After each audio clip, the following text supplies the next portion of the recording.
And as I've said before, I don't bring it up because I'm proud of it. I'm bringing it up to be truthful with you. Just telling you guys up front. When I was 19 years old, somebody owed me $50. And I was there, okay? And in my mentality and the way that I thought at the time was, if you let the first person get one over on you,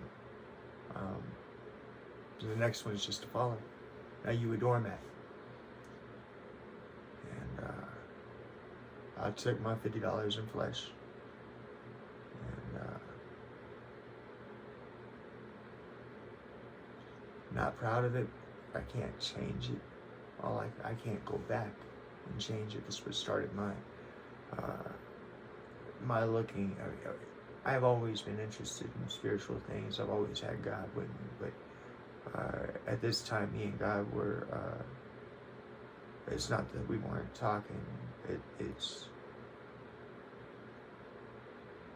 that I was gone.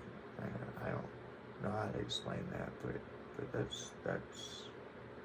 I'll leave that right there. That is what it is. That's the truth. I was gone, and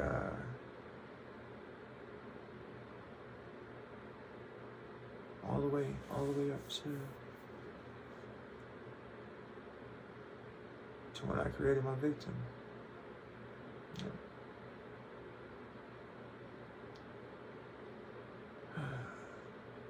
But my next spiritual experience falls in line with that, because when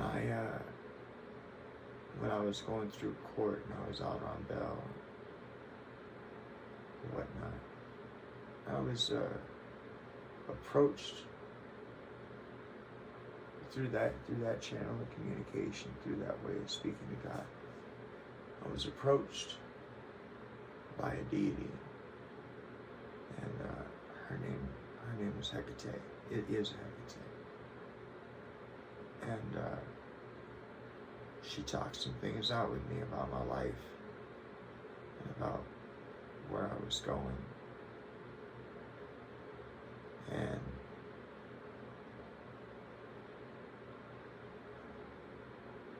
reminded me that my astral projection, where I had met God on that bike path,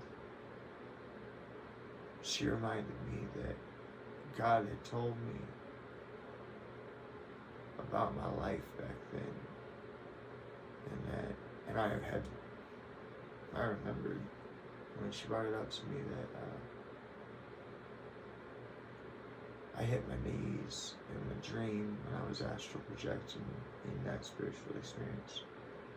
And I cried and I sobbed because I didn't want to be who I am now. I didn't want to go through what I went through now. I didn't want to figure out what I've figured out now. And Hecate reminded me that back then, in that dream, in that astral experience, she had told me, even though I had begged to be spared, she had told me that I would not be spared, not one thing. And with that, once I got old enough to be worked with, I would be worked with. And thank you, God, you keep your promises. Thank you, and I'm grateful.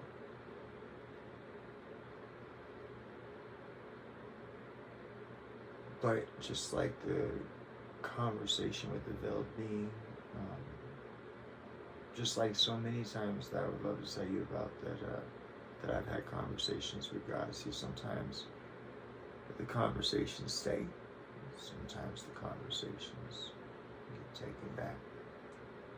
You are allowed to keep the conversation, to process it, to review it, and then one day you'll just wake up and you won't even notice it, but you will have forgotten that conversation.